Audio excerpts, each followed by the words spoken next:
Hello and good morning. I know, I was debating whether or not to pretend that no time has passed or to address the fact that it has been a hot minute. But Also, I'm here, which has been a crazy minute. for our official, I guess, relaunch, we thought it would be fun to have our main man Heather here in the studio, just as my my emotional support Heather. Yeah, it's been a hot minute. I did in fact think about whether or not I would pretend that no time has passed because I thought it would be funny. Then I was like, no, I am too awkward to do that. I can't do Also, that. been a little while because your schedule's been. Also, you've never on Friday on you. Yeah, I haven't. So for the Brunch and Build OGs in here, the two of you that exist, back when the original time slot for Brunch and Build was Friday mornings, because that's when I was still in college and I had Fridays off. But And I was here the whole time. That was. I shouldn't say that. I didn't mean to make that reference, but I did. Oops. Ooh, this is a fun reference for. But yeah, the Doesn't cryptid love is back. Yes. Doesn't love having brunch on Fridays at 11 a.m., you know? But now that my schedule has finally stabilized, I kind of have a real job and I'm living, I really have Fridays off. And so I'm like, wait a minute, I consistently have Fridays off now. I can do something again. I can do stuff again. And so I for a little while now, I haven't had a consistent day off. So it was just very chaotic and I found it very difficult to do anything. But we tried. But It was messy, but we tried. we're back. Hopefully it will be, not hopefully, it will be once again regular occurrence. We are going to be Fridays now at 11 a.m. Our original time slot.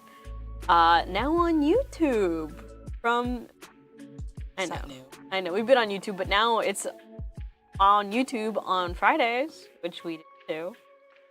But yeah, very exciting. At least once a month, I will be back in the proverbial. I was gonna say proverbial studio. This is a literal studio. Once a month. There, this is the week. I know, but It's I do weekly asterisk. weekly asterisk. But I will be streaming from home, my home, on the other yeah. week. That's what you. Yes, I will be here once a month in the proverbial studio, but otherwise I will be back to my own abode in my cave. But yeah, I think that's all of the things at the top to address and figure out. Now we can get back to what we're here for. That's Gundam. So, a lot has happened in the world of Gundam. Oh, please tell me. A lot has 'cause I know happened in the nothing. world of Gundam since we'd last spoken. And that is the launch of the Gundam TCG. That's not a plastic build thing. Well, as you know, TCGs famously made of cardboard. But because it is Gundam, of course they have to integrate it with little plastic guys because it's Gundam. Let me move this. Usually I don't. Little toolbox. That guy's not in frame. But we have our little plastic guys that go with our little cardboard guys. Because it's Gundam. Very fun, very exciting. So, technically, Gundam Assemble is not really part of the TCG. Gundam Assemble is the miniatures game that Bandai wants to launch next year, actually. So, what they're doing is a weird little cross-promotion situation with the TCG, in which they are putting Gundam Assemble figures with TCG decks that can act as tokens. So for all of the starter decks also come with, well, there's the starter decks you can get normally that are just the deck, but you can get the assemble sets that come with the little assemble figures that correspond to the tokens generated within this deck. So in the one that's on the screen right now, this is for Xeon Rush. The tokens that the cards generate in this deck are all Zaku's. So we have 3 little Zaku minis that we will be putting together. I also realized I totally forgot to take the little promo card out of here. All of the starter decks come with a little promo card. I did already open this when I bought the deck, but you have your little foil promo guy. Oh, and this is literally... Is that like the... No. Is it the guy? No, this is just literally a random grunt. It's not Char's thing? No, Okay, no. okay. He's just a random grunt who happens to be red. I'm awful. But I'm very proud that you remembered that Char is red. That is really cool. I'm very proud of you. That Char is red, and I have a lot of Gundam lovers in my life. It's a lot, but it's fine. And it still absolutely grinds my gears that technically in this game, Char is not red. Xeon is green. So, like most TCGs, this game has... because they have the other Zaku's. I know, and they're all green. Like, Xeon overall makes sense that it's green, because that's usually the color associated with Xeon. But it just bothers me that Char is also green. Char has to be green. Because he's very rare. Because even in the new show, which I watched some of. Oh yeah, you did. You watched part of G-Quacks? Yeah, a little bit. Then I kept falling asleep, which is understandable. I'm so sorry. It was really good. I don't know why I was falling asleep. G-Quacks is quite good, but it's also like way better if you've watched the rest of Gundam. Yeah, I didn't get any of the references. But like he gets into Gundam, but that is everything's red still. It's so funny because he makes the red Gundam. He literally, the plot, for those of you who are not familiar, there is the newest Gundam anime is Gundam G-Quacks, which is G-Q-U-U-U-U-U-U-X. It's spelled really funny and we love that, but it's pronounced like G-Quacks. They even make fun of it in the show, but the general plot of that is this is an alternate timeline where instead of Amuro, like in original Mobile Suit Gundam, Amuro steals the Mobile Suit Gundam, and he reads a manual and learns to pilot it. This time, it's Char who does that. And so, Char just jacks the RX-78, steals it for Xeon, paints it red, and that's so stupid. Which is literally why Char Zaku is red. Like everything all I of know his about stuff is red. Oh my god! Everything I know about Char though is he's so extra. That's why I love him. Even like when he like goes under cover or whatever and like Quattro Vagina. Yeah, my man. It's so much.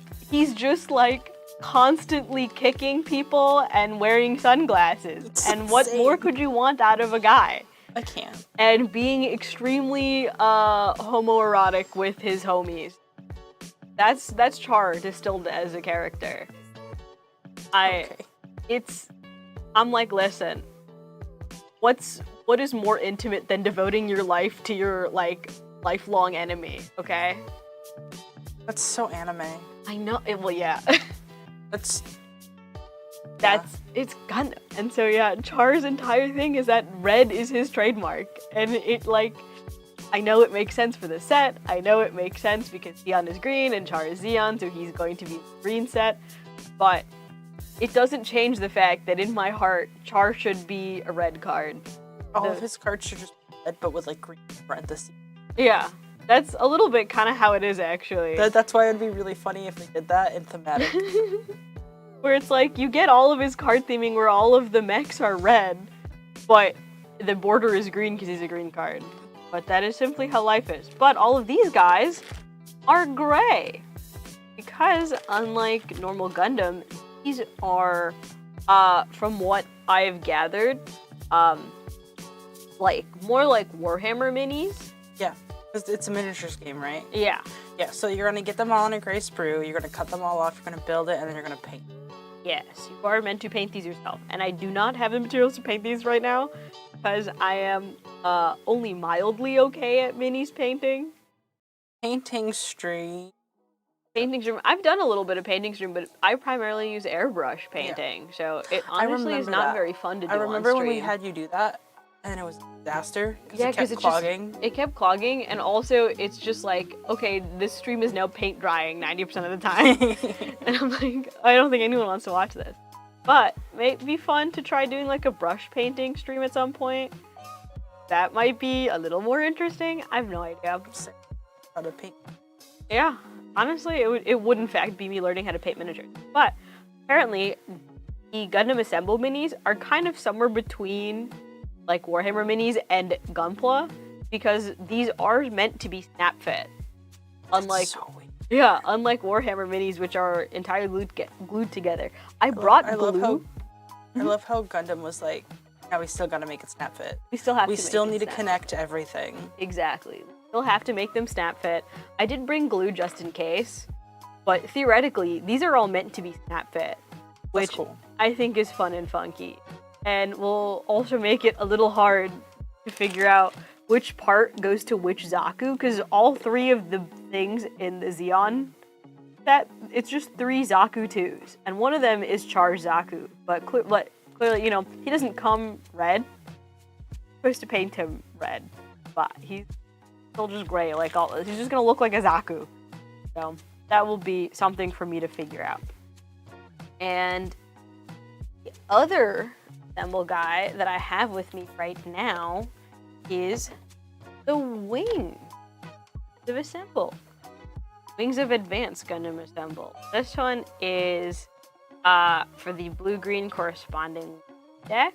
The Wing deck is quite fun. I also do quite like the Wing, all of the Wing Gundam stuff. These ones, unlike the Zaku ones, all 3 of them are different. Well, not all 3 of them. We have 1 Tall Geese and 2 Leos. But it's at least not all just 3 Zakus this time. So these are that we have, the 2 that I have with me today. There are 2 others. There's also the Speed Strike one.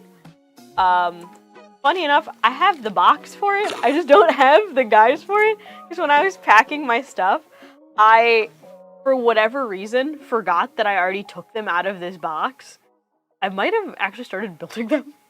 But I took them out of this box. Wow. I know. Couldn't save it for. I know. I, at the very least, took them out of this box, and I think took them out of the plastic. And then I just forgot to put them back in the box. And when I was packing for this, I'm like, oh, I just grabbed the boxes without thinking, and I forgot that this box is empty. But at least if you're watching, yell at Salem in chat for forgetting this experience for you. I know. You won't get to experience me building this, guys. But the seed guys, you get to see what they look like. They are very cool. I like the little seed guys. We have 2 Strike Gundams and also a Strike Gundam, but he's in plane mode. Yeah, we have Skyscraper, Launcher Strike, and Sword. Oh yeah, Skyscraper, Launcher Strike, and Sword Strike Gundams, which are the tokens generated in here, which is fun and funky. I don't really know why Skyscraper is in here, because technically that is not a token in this game, but like, it looks cool, so we'll go with it. And then the 4th one that I don't have is the Earth Federation deck. That's blue-white. Technically it's Earth Federation and Academy, so it's Melissa Gundam and Butch from Mercury, which is also another good one. Which is another fun deck. But I think the only reason why I didn't pick up that one, is because all of the tokens are kind of just like generic grunts. And I know this is a weird complaint considering I got the Xeon one, but Tar has such a special place in my heart that I was like, well, I have to, okay? The thing is, Zaku's are generic grunt that I like.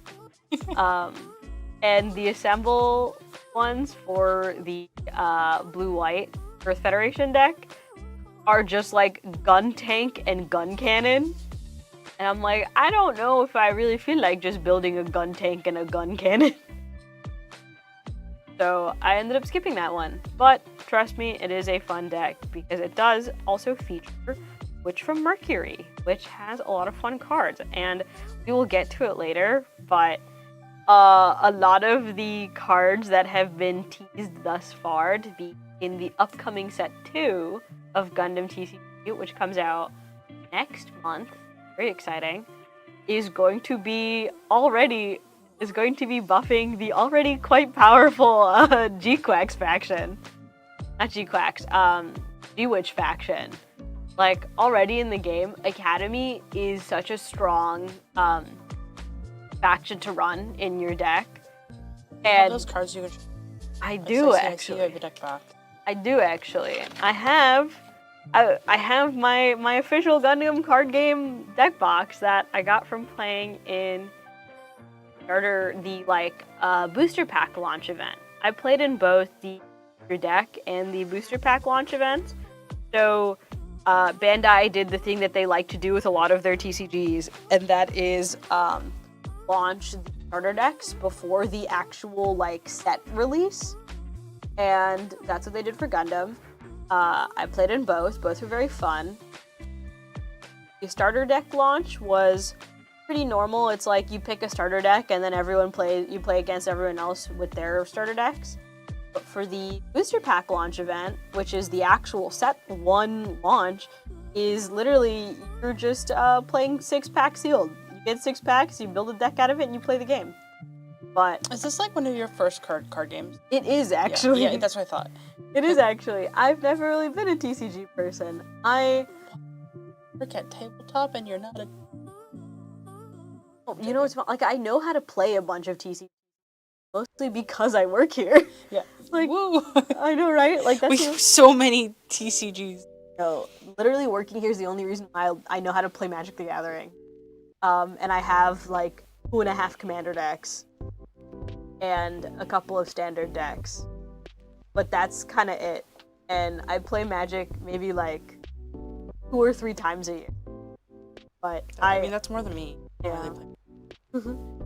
So I was being facetious for people who don't know. I'm not a TCG person at all. I play D&D.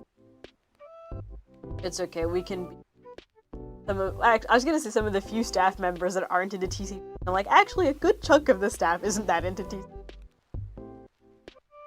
At least a lot of people like Commander. Yeah, at least a lot of Commander gets played at the store. Definitely most people who work here playing Magic the Gathering, and at the very least playing Commander.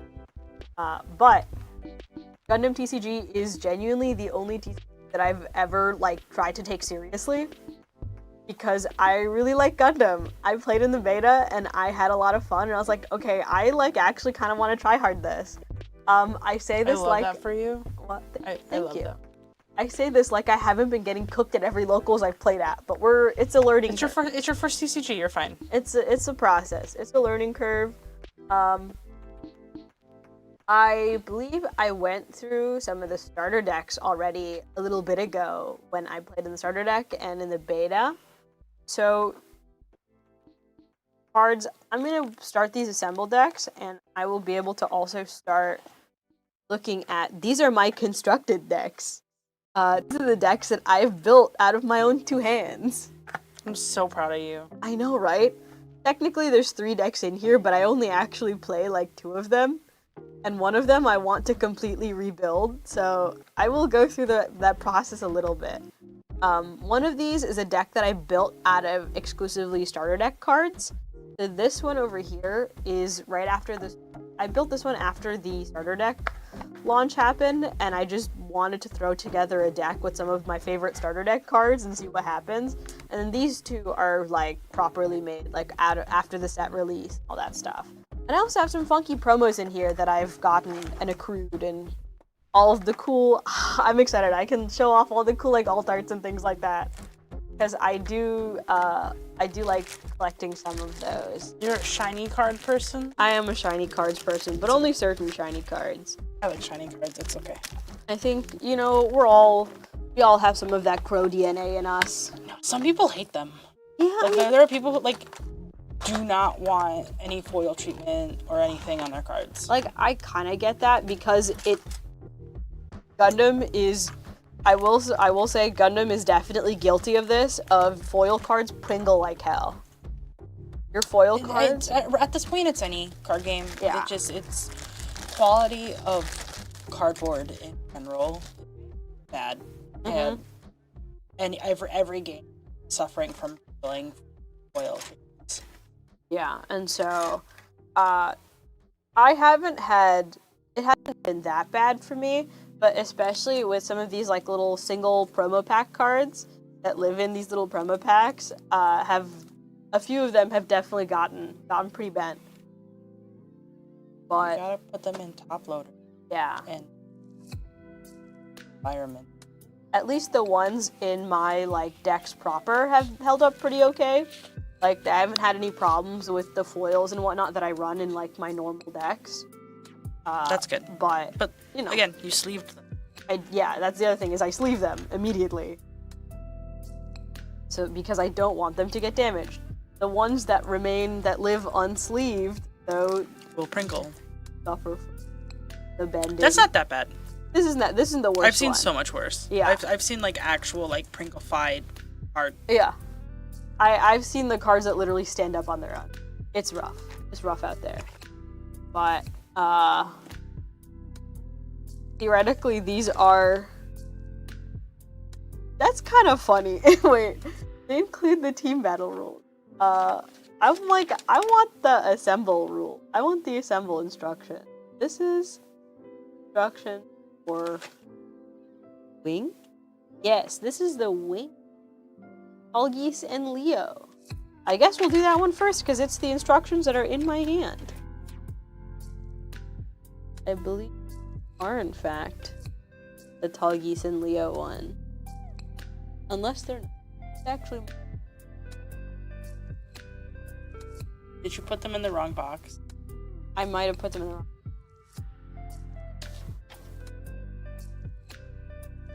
I think that's actually no. I think this is correct because I see the little Leo heads. It's hard to tell. You see, I'm such a gunpla builder. I'm like when it's all gray, it makes it difficult for me to figure out what piece is what. I'm like, wait a minute, but no, that's definitely a Leo head. So this is the correct one. If they were good, the instructions will be stable and be like sprue or whatever. I know, right? I've built. I say this like I haven't built Warhammer figures. I've built many Warhammer figures in my time, but I like kind of hate building Warhammer minis. I like Warhammer minis. I just like model kits, and I'm someone who just likes putting little guys together and having a good time. But Warhammer mini instructions are so non-specific. A lot of miniatures instructions are so non-specific. I'm so spoiled by how like thorough Gundam instructions are, and so these Gundam assemble instructions, very thorough. It tells me exactly what piece is what and where it goes.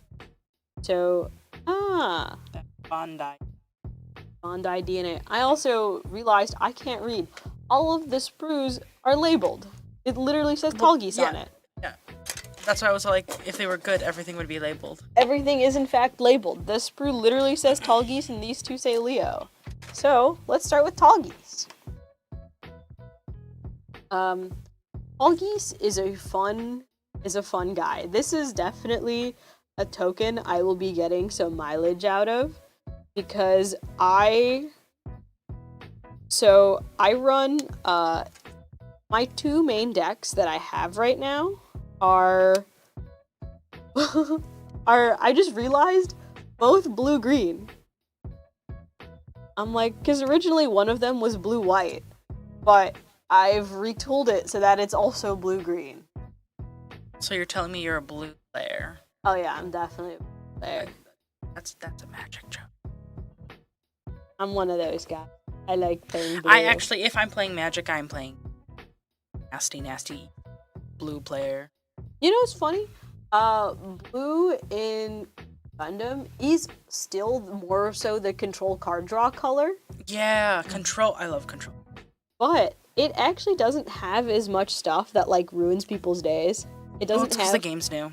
Yeah, it doesn't have as much mechanics that like more of those mechanics are in red, which is more just like the aggro. Yeah. red is the one that has, like, every single card has the effect of just deal a damage somewhere, like ping guys all the time. Like burn. Yeah. Which is why it's red. Red has a ton of burn effects and just like, okay, here you go. Group burn. Everyone takes 1 damage. Oh, you play this card, you get to ping a free damage. Red has like 2 different cards that are just instant spells. That's not necessarily control, but yeah, I understand what you're saying. Yeah, red has several cards that are instant spells that you can just play and deal damage, free damage. Like, here you go. Deal 2 damage to an enemy unit, deal 3 damage to a rested enemy unit, deal a damage to a that's like damage just classic enemy. burn Like, mechanic. just go for it. And blue is a lot more right now of like card draw and repair. That's common. It's very common. What's really interesting is that even though different games will have different mechanics, color association is really strong across multiple games and will have similar vibes. Mm-hmm. So like card draw in blue makes sense to me. Yeah. That's very common. Blue is card draw, white is blockers. Okay. Blue is starting to get a little bit of blockers too. Red is the aggro. What's green? Green right now is rampant. Okay. Yeah. Which also makes a lot of sense. Green right now, I think that's the only... Green has currently the only mana ramp cards. Because for... I love that you said that about Gun. I know. Because I'm so used to right now, because like exclusively because I work here. Well, a lot of people do that. Yeah. Anytime a new card game start using Magic vernacular, it's just so common, and Magic is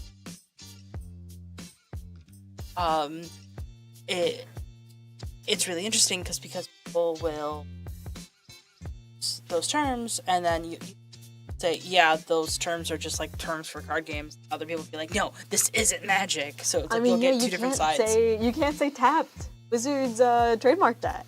That's crazy. Yeah. I didn't know that. The term I should have known that, but I didn't know that. For a card, there's a reason why no other card game can use the word tapped. Because that's a Magic exclusive term. Even though people shouldn't be. Yeah. Shouldn't be allowed. They shouldn't be allowed to do that. That's a word. But they did do that. They did do that. I'm just surprised. It's fine. It's very funny. But yeah, there's a reason why no other card game says tapped. Even Gundam says when you rest units. The rest is really popular, so that makes sense. Resting is popular. That's a popular term because rested is not. Rested is not copyrighted, but tapped is. But a lot of people still say tapped. Even when I'm playing Gundam with other Gundam players, people will still say, "Oh, I tapped this guy to do this thing." Again, because just colloquial terms. But yeah, I think part of why I've gotten very used to like using a lot of Magic vernacular is I've been on the ground putting in the work, like trying to get more people into Gundam. Especially, I'm proud of you. Thank you. Especially like working here, and whenever people show even mild interest in Gundam, I'm like, so you know about the Gundam TCG coming out? And of course people ask me like how it works mechanically and how it plays and stuff like that. And most of the people who come here are Magic players. So I've just gotten really used to explaining how the Gundam TCG works in Magic terms, because that's just what's easiest to explain to most people. Good job, Salem. You're doing a good job at your job. Thank you. And it's only because it's only Gundam. It's because I just my Gundam like hyperfixation is too strong. I just love Gundam. And Miku. You know what's funny? One of my Gundam decks is sleeved in my Miku. So, Jorge the other day asked me if I wanted to play in Miku. And I was like... And then Jorge was like, I'm sure that there are people here who'd be happy for you to play in Miku figures. And I was like, I'm not gonna pay for snacks and Mikus. But it's... You and the other people who love Miku in this store would be like, ooh, Miku. I'd be like, The other thing I've realized is very fun about these little miniature assemble guys, I don't have to care about stress marks. It's gonna get painted over anyway. So who cares if I leave stress marks? I've been doing the thing that I do on instinct, when I'm building Gundam is I leave space with the nub so that I can trim it finer after I already cut it out. That's bad when you paint. You want to have like no mold lines. You want to have everything flush. Well, I do. And the goal, like the thing that you do is, you see how I leave like a little bit of the nub here. I will zoom in so people know what you're seeing. Right here, I leave some of the nub. Mm-hmm. And what the whole purpose of that is, after you cut it out, you leave this edge to get the brunt of the stress mark. That's the biggest like force. Mm-hmm. And then you slowly trim it off after, so that it minimizes stress marks, especially when you're using nicer nippers like I do. Is that still the baby god hand? Yes, this is still the baby god hand. You've had that for so long. I honestly probably need to get these replaced Every sometime. time we talk about it, you say get them replaced, and you've had them for at this point years. I have had them for at this point years. These are one of the first. These nippers are the first thing that I like really spent money on for Gundam and like model kits. I've built, as is part of my lore, I've been building model kits for a long time. Like I've been doing model kits and stuff since I was a kid, of like model rockets and stuff like that. I love model rockets. Model rockets are so fun. I used to build those with my dad. That's so. But so I have like, usually for stuff like that, you can just use like whatever generic tools you have available. Mm-hmm. And when I first got into Gundam, that's kind of what I did too, is just use like generic tools. But the first time that I ever have really like spent a few dollars on like a solid tool upgrade are these baby god hands. And I couldn't even commit to full-on god hands because I was a broke college student. So I mean, they still work. They do still work. They're still very nice. They have gotten to the point where the blades are like honestly super dull at this point. I've had them for years. I think there's a way you can sharpen them. I just haven't done that. And this little joint here is just kind of freaked a little. But it's okay. I can see their parachutes.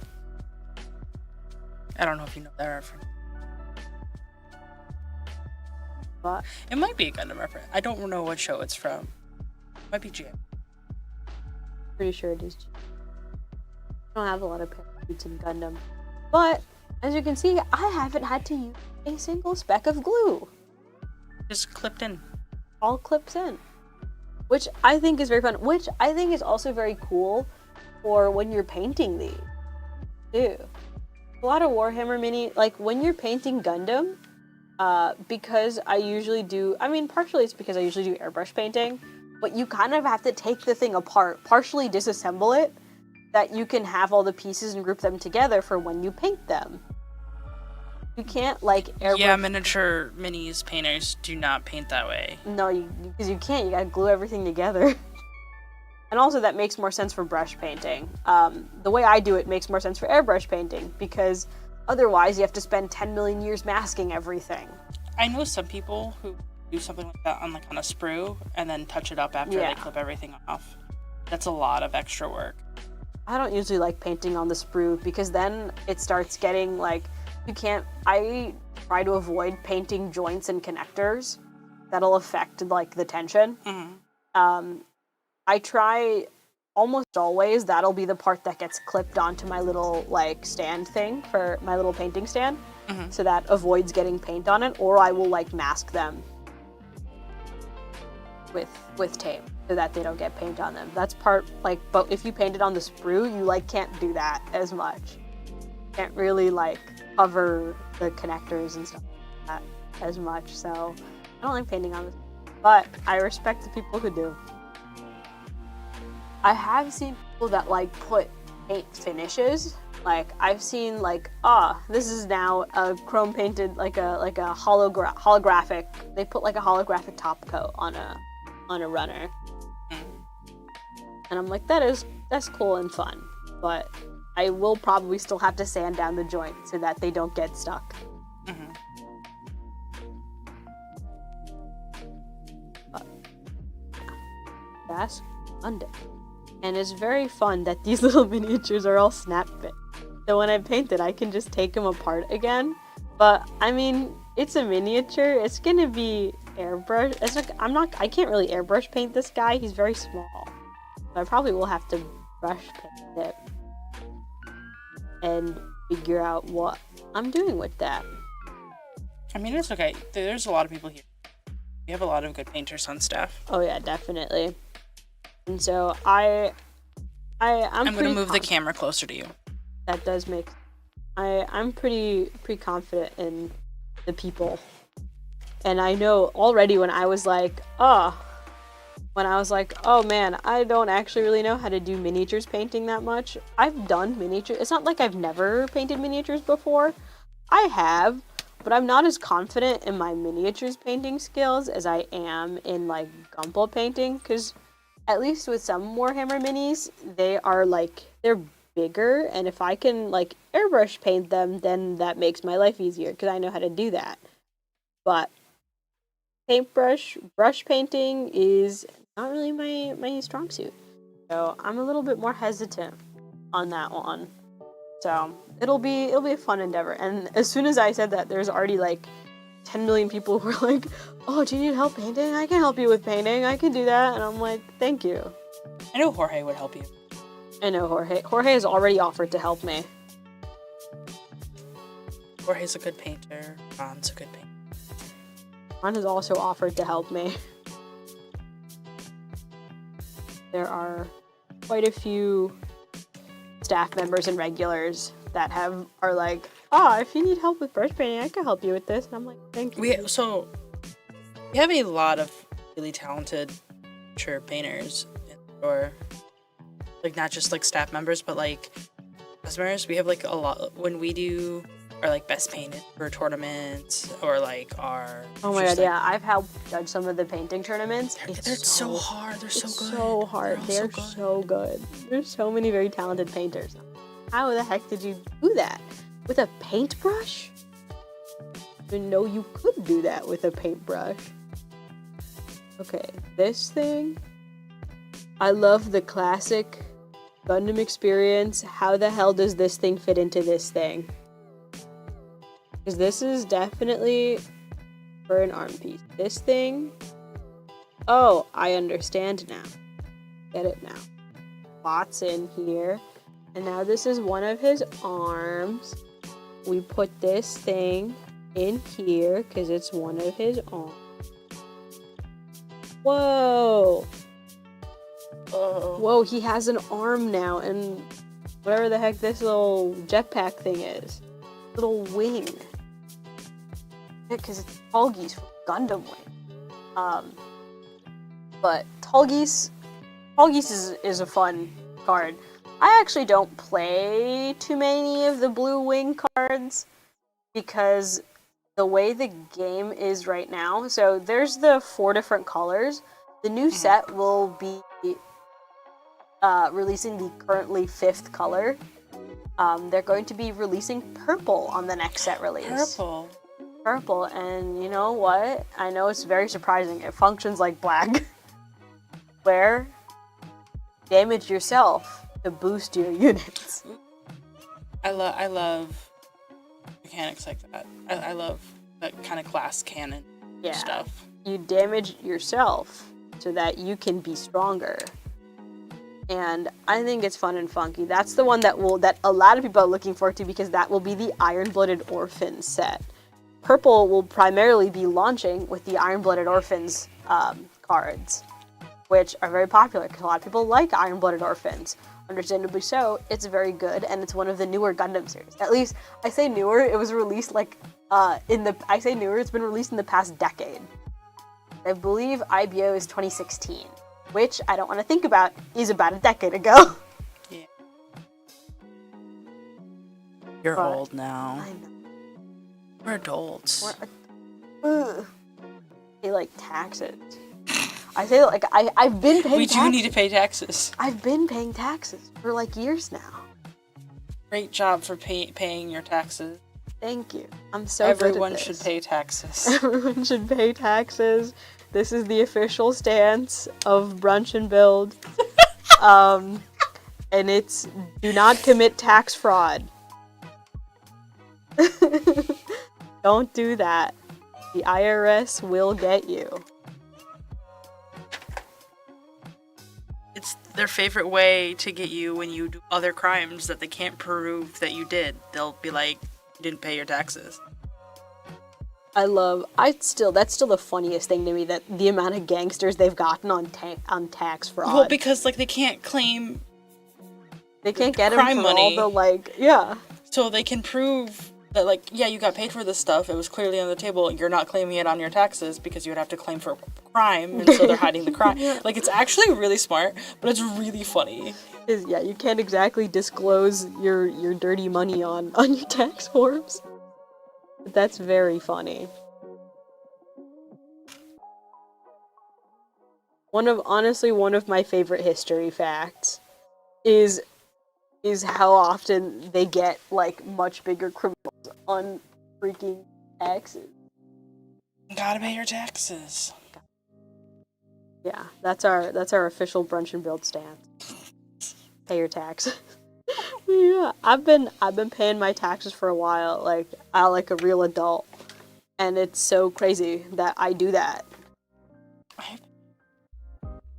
I've been paying my taxes since, I think, probably my senior year of high school. Is when I made enough money where I could do taxes.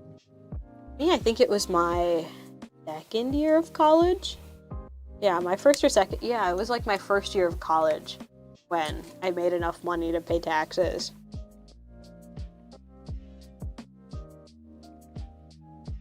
God, I can't believe I have to do that now. I totally forgot to put on Tall Geese's little head. Oh no, his head. His little well, technically it's not his head, it's his little face. His little face. Bro But needs his face. he does need his face. Did I? You have a fact about this gunpla that you can tell Gundam? It's not technically I gunpla. do. So Tall Geese is technically like a grunt unit in Gundam Wing, but it's like a really cool grunt unit. Is it tall? He is a tall geese. He actually is tall compared to a lot of the other Gundams. At least a lot of the other grunts. He is definitely taller, which is a fun time. And there is also the Charzaku equivalent is Zex Tall Geese. So Zex Marquis is the Char clone for Gundam Wing. Got it. I don't know how familiar you are. I'm not. I assume I know nothing. That's fine. I mean, how familiar you are with the concept of the Char clones? Vaguely. So, Gundam has this thing where they literally are like, we created the guy of all, like, Char is the character of all time. Like, the Gundam universe loves Char so much that every single Gundam series, even if it's, like, alternate timeline, whatever, 10 million years in the future, who cares, there's going to be a Char analog. Okay. Every single Gundam series has a Char analog. They're all called Char clones, but only one of them is an actual canonical clone of Char. Got it. The rest of them are just random characters that are all blonde and wear masks and weirdly third-party political, you know? Okay. That's usually the role they serve, as being like kind of secret antagonists that are also blonde and like wearing masks. Because that's Char. I can't. Because that's Char. He's so extra. He's so extra. They're all so why? Wait till you get into the world of Gundam name conventions. Okay? The one canonical Char clone, like the guy who actually is physically a clone with Char's DNA. His name, you wanna know what his name is? What is his name? Full Frontal. Oh, I know about Vagueless, yeah. That's his name. Full Frontal. Why is he called Full Frontal? Who knows? Name is Full Frontal. Actually, I think Paige told me there was a whole thing about names or whatever, and the guy in charge of Gundam. Yeah, Tomino. Yeah. He has talked did about it on purpose. Like, yeah. makes names as crazy as possible on purpose. That's why like Quattro Pagina exists. Yeah, because that's a little bit of just the like, they want to make it as like weird sci-fi as possible. So they just like the weird naming conventions is in fact intentional. Like they just want everyone to sound like as outside the realm of possibility as possible because they're all sci-fi. They're all sci-fi characters. So we're just gonna name some guy Char Aznable and Full Frontal and Zex Marquis. And also another famous Char clone, La Crusette. What? Like the Dutch oven, yes. La Crusette. That's his name. Okay. And we love that for him. My brain isn't braining on that. That's okay. So La Crusette is his villain name. His actual name is Mulaflaga. For people who do not see, I really wish you guys could see Brother's expression. No, like your expression, because you're like so happy about this. Yeah. My face is probably I'm so done. Well, yeah, but why? How could you be with like you don't like Mulaflaga? I don't understand. I love that is just Gundam is weird. Simply how Gundam names work. That is just simply how Gundam names work. Just have them they're just guys. They are indeed just guys. They're just guys with funny names. There's a big war in the space. There is a big war in the space. And there we have it. There's always a big war in the space. There is always. I mean, one of the like main things with Gundam is that war is bad. Yeah, well, that's just bad on all sides, bad and bad, blah blah. Yeah, war is bad. Is generally how the message of Gundam tends to go. Is war bad? Don't do that actually. But that's my fun Tallgeese fact. Tallgeese in the TCG right now, actually, I hate to say it, not that good. Because you said it's a grunt. It's not just because he's a grunt.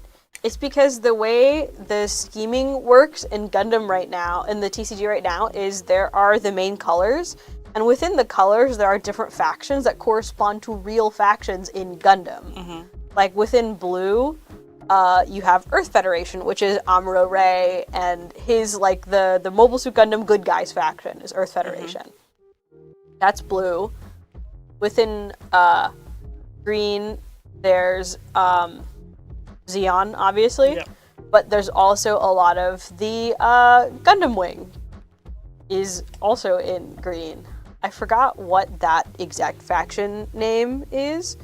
It's literally written on the cards, but it's like the main faction that the Wing Gundam is in, and those cards are all green, but they have their own factions. And so right now, each color has at least two, I think, technically, no, I think they all have two factions. Green and blue might have some weird sub-factions, because there's also, so white currently has Earth Alliance / Triple Ship Alliance, which is from Gundam Seed, which are the good guys from Gundam Seed, and also Academy, which from Mercury. Those are the two main factions in white. Mm-hmm. And so in blue, you have Earth Federation, and also Oz, which is the kind of like morally gray faction from Gundam Wing. Okay. And right now so Tallgeese is part of the Oz faction, and Oz just doesn't have a lot of card support right now, so it's just not actually that good to run Tallgeese, because his faction just isn't that good in the game right now. That just means he'll and that's because it's that's because it's a new game. The cards that support the Oz faction just haven't come out yet. Yeah. And so as of right now, Tallgeese is just not that strong of a card. So we have our completed Tallgeese. Look at him. He's a little miniature. He's here. I think I might. Do I have my? So, oh no, I don't. I have an alt art Tallgeese. Oh. So there's alt arts that you get from packs, And then I showed earlier the little promo pack that comes in the starter decks. There are alt arts exclusive to those starter deck promos. And I got the alt art Tallgeese and the alt art Gundam, like RX-78. Ooh. Which, I know I have Gundam in here because I literally play that card. I believe it is, yeah, it's this deck with the white sleeves. I think this also probably, I just want to talk about a lot of the cool alt arts that are in this game right now. Where's my alt art Gundam?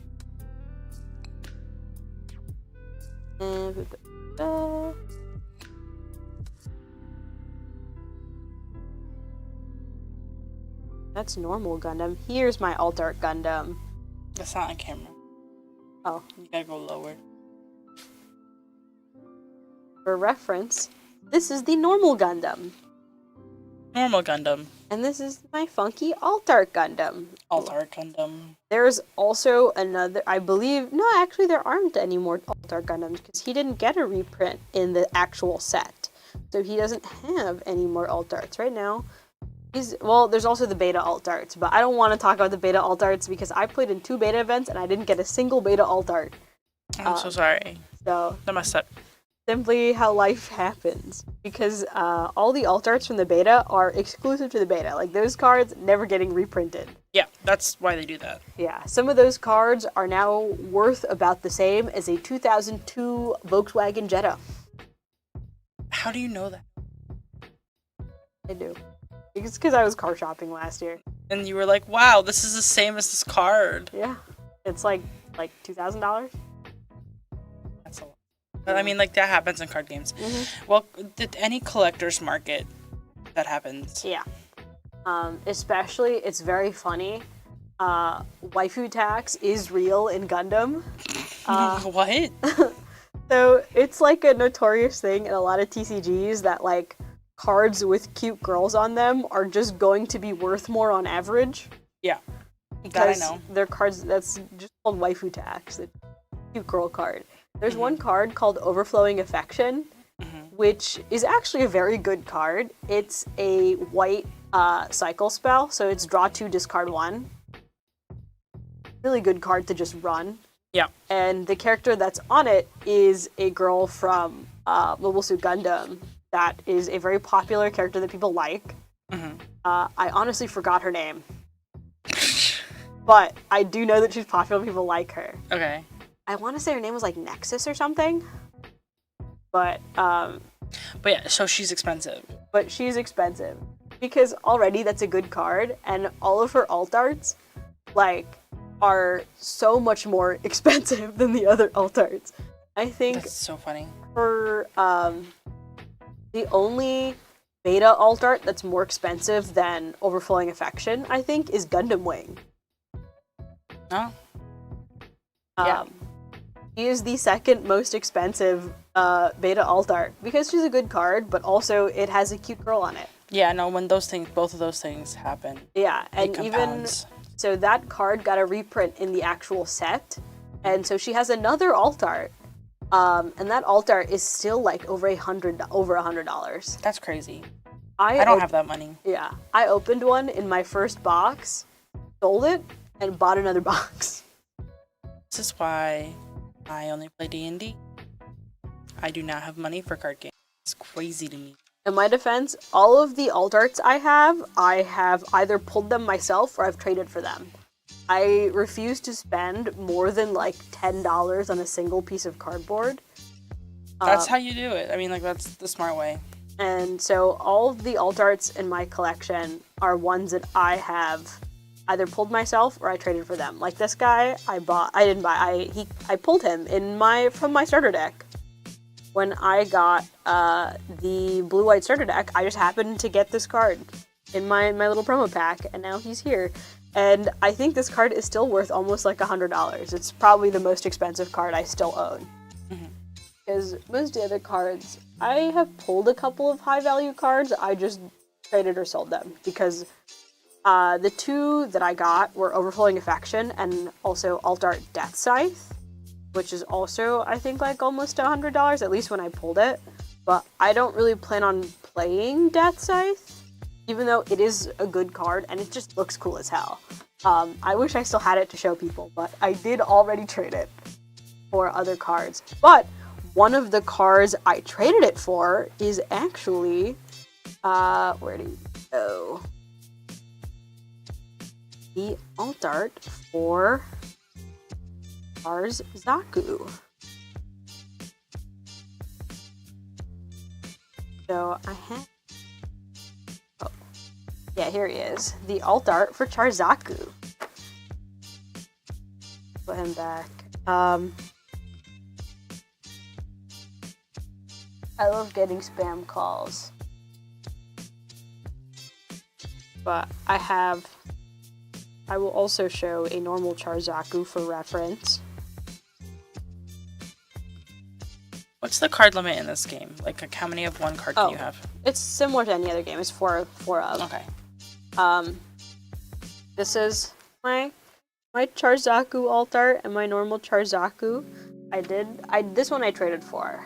But he's very cool and fun. He's one of the ones that I got a bunch of I traded that Death Scythe for like several alt arts, which honestly I'm very happy with. I don't regret that at all. I also got here's a normal Char's Gelgoog. Even the mech names are so fun. I love Char's Gelgoog. Sounds like a bunch of syllables. And here is my cool alt art Char's Gelgoog. I love you, alt art Char's Gelgoog. Char's Gelgoog is also just a really good card. I love this is my Earth Federation Xeon deck. I am someone who like has to be a contrarian, even if I'm playing like an extremely popular deck type. Like this is blue-green Xeon Earth Federation is a very popular deck combination because one of the first tournaments ever run in Gundam at Gen Con was won by a blue-green Yeah, that happens. People Xeon Earth Fed. Yeah. Because it is a good deck. But listen, I have to specify that I'm built different. I build it a little. I didn't build it because it's meta. I built it because in my heart, Char and Amuro are kissing. That's why I built this deck. And also because I built it a little more like a control deck. I didn't just build it as like a pure tokens pingers deck. I built this more like a control deck. I have cards in here that are a little more like, I have Gun Tank, which is a pinger, but I also run Signs of Revolution, which for whatever reason, no one ever runs this card, even though it's actually really good. And to me, it's because it's very misunderstood. What it does is it's similar to other cards in that it's choose one rested enemy unit, deal 2 damage to it. Okay. But you can only cast it like a sorcery, not an instant. There's a bunch of other cards that are similar to it, but they can be cast at instant speed, but also they're all red cards. Okay. The other thing that this does is on burst. So this Gundam has like a life zone. Instead of having like a flat HP, you have shields, which are like 6 cards that you top deck from your deck at the beginning of the game. You don't know what they are until you take the damage and you flip it over. Okay. And sometimes a card has something called a burst effect, which means when it gets flipped from the shield zone, you get its burst effect. Okay. This card's burst effect is you draw a card, which is pretty solid. You just get to draw a free card. And the reason why I feel like this card is very misunderstood is people look at a lot of the cards that are similar to it in red, which let you cast like an instant spell, which let you cast it as basically an instant. And I'm like, those are way better. You can cast those like during attacks. But that's in red, so if you're not playing if red, you're you not don't have playing that red, access. Yeah. You don't have access to them. And also, those are response cards. People expect Signs of Revolution to compare it to like a response card like this, when it's not. This is a control card. This is a card you can only play it during your turn. Let's decide which card am I going to try and fight. I like playing this card because it helps me decide which of these, like, I can just pick off whatever grunt I think is going to be the biggest target, is going to be the biggest pain to me in the coming turn. So I can either insta-kill it, or I can pick a really big guy that someone has summoned ping it for 2 damage, and now next time that big guy, because Gundam has continuous damage, next time that big guy goes to attack one of my little guys, now they're both killing each other. Yeah. Because otherwise that big guy probably could have killed my guy without dying. Yeah. But now I ping it for 2 damage, so next time now you have to think about if you want to swing your big guy at one of my little guys is probably going to die now. So that's what Signs of Revolution is good for. It's a good card, and not a lot of people run it. Corsica base is actually what I'm going to be using Tallgeese for. So what Corsica base does is say when you play this, you get a Tallgeese token. Here you go. What does a Tallgeese token do? You just play it like he's just another unit that you have. Got it. But unlike your regular units, he doesn't have a color, and when it dies, it doesn't go to your discard. It just, Okay, so it's like a token. Okay. It's just a token. But it's a free body that you just get to summon. Yeah. Because you played this base, and now I get a free guy. Mm-hmm.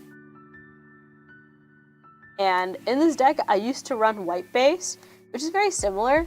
White base has a similar effect of letting you summon tokens, but white base's thing is that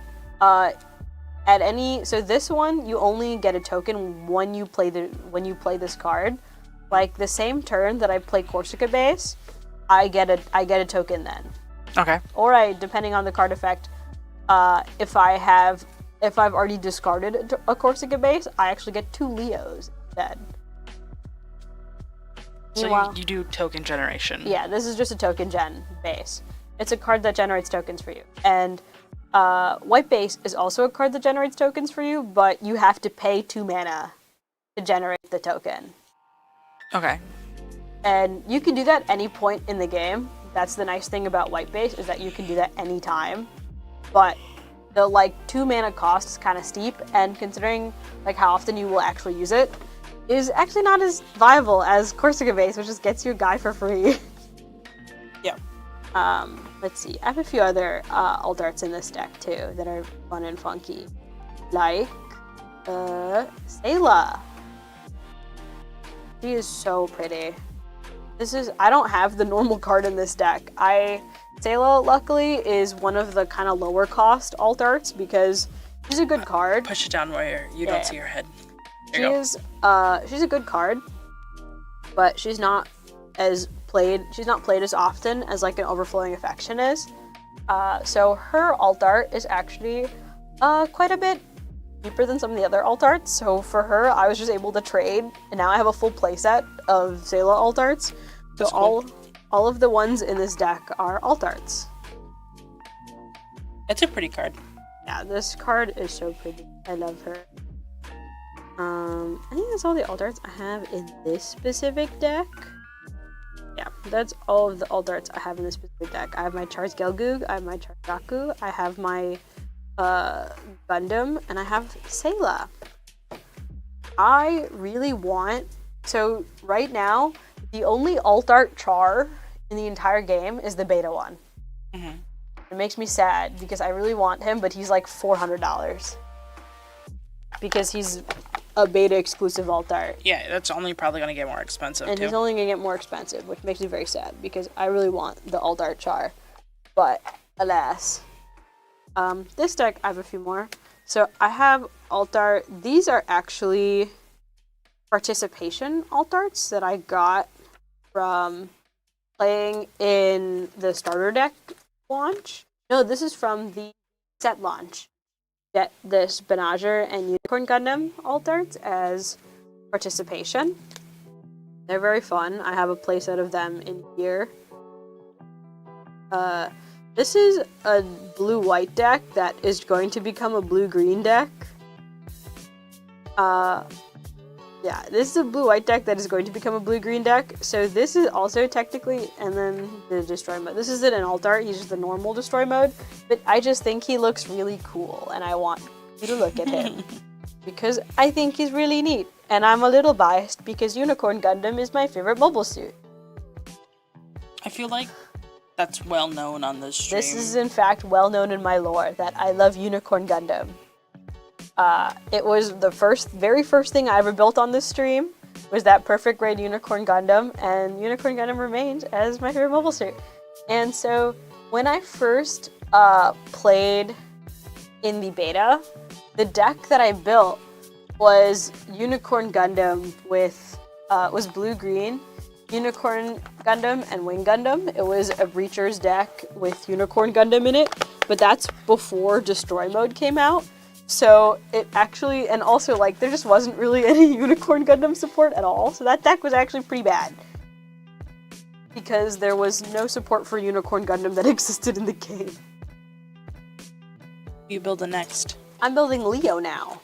Leo. One of the Leos. Yeah, here's one of the Leos. He's got like 3 pieces. I guess, slam them together. And now I have a Leo. But yeah, but then when all the other sets came out and whatnot, I did abandon that deck. I took it apart, I shuffled it into my collection, and I used it for a lot of those cards for other things. And right now, one of the like more kind of popular deck builds is blue-white. I think the most popular deck build for Unicorn right now is blue-white. So it's Unicorn and blockers, because right now, the only blockers in the game are... So it used to just only be in white, but now there are blue blockers too, but the blue blockers are not like as good because they're all Oz cards. And it requires you to now run Oz, which is not a very well supported faction in this game yet. So it kind of doesn't make a lot of sense to run a lot of blue blockers. But running a lot of the best blockers in the game, basically all the best blockers in the game, are currently in white. They're all either from Witch from Mercury or they're from Gundam Seed, which is like the Gundam Strikes, whole line of Gundam Strikes, Strike Gundams, all blockers, they're all really strong. And then in Academy, there's a bunch of like lower cost, lower level blockers that are very good, like Zoar and Demi Trainer, and all of those guys are also very good. They're all from Witch from Mercury. And so right now, the most popular build for Unicorn Gundam is to run Unicorn and its whole, its faction, and pair that with either Academy or Seed, so it's Unicorn blockers. And I built a Unicorn blockers deck, and it's not bad. It's not a bad deck, but my sense of being a contrarian is too strong, and I didn't have a lot of fun playing it, because it's just like, okay, all I do is I run my 1 million little blockers, and then I slam down Unicorn, which is just a really big, powerful card. Big Stompy Unicorn. I run Big Stompy Unicorn, and then I run the Benager Gambit, which what Unicorn does is, so smaller Unicorn, there's Unicorn mode and there's Destroy mode. Unicorn mode says if this card gets destroyed, usually if you have a pilot already paired with a unit, it functions kind of like an equipment. It functions like an equipment in Magic, where if the creature dies, the equipment goes with it to your trash. And similarly in Gundam, if your unit dies, the pilot goes with it. But what Benager does, what Unicorn does, is say, hey, if this unit dies, Benager actually just gets to go back to your hand. And so I can now just replay Benager if I have a Destroy mode, or if I have another Unicorn, I can just replay Benager. He doesn't have to go in my trash. I just get to have him forever. Which is really strong, and I love Benager. I love that he lets me do that. Anyway, here's a Leo. But I'm like, it just didn't feel right. Playing Unicorn blockers, it just doesn't feel right to me. So I started partially rebuilding this deck, and I'm like, you know what? I need to go back to my roots, and that's building Unicorn Breachers. Which is the first deck that I built out of beta cards. So yeah, I have to be I have to be different. I can't just be a guy who plays meta, okay? I kind of hated that the 2 decks that I built so far are technically meta decks. I'm like, I don't want to live like that. I will say, from a community aspect, Gundam, because it's a new game, people, of course, every card game has tryhards, but in Gundam, everyone has been very nice, very chill. No one will ever, like, at locals at least, or the, like, store tournaments, like, release tournaments that I've played in, everyone will always be very nice to you about, like, if you don't know something, or if you have a question or something. One of your viewers said hello. Hello, hello. Hi, Strix. Oh, that's my brother. Oh, that's your brother. No further comments. That's my brother. Ban him. But I've had a lot of fun playing in the local scene thus far. Everyone is very nice. No one has ever been like getting on people for like having questions or not quite knowing how something works or anything like that. The game is very new. Of course, there's the people that bring their like, even now, Ew, like. that's my sister. I know. I know you hate. Cut out because you like. You cut out because you like completely. Okay, I know he hates me. I already know. But even now, like I guess quote unquote competitive. The other nice thing about Gundam, the cost of entry is really not that high. The game is so new. You can buy a starter deck and make changes to it. Like, buy a starter deck and then buy a bunch of bulk. And now you have the card base to build a competitive deck. A starter deck is like, at least MSRP, like $15. I don't know what the resellers are doing this day and age, what heinous things resellers are doing to people, but at least MSRP, starter decks are like $. And you can buy a bunch of bulk, play your starter deck, or even just buying like cards as singles is really not that bad. Gundam is pretty generous when it comes to rarities. The like really big guys, which are like usually the top end for your deck, like the Unicorn Destroy mode and the Death Scythe and the Gundam Wing and all of those guys are LRs. They are in.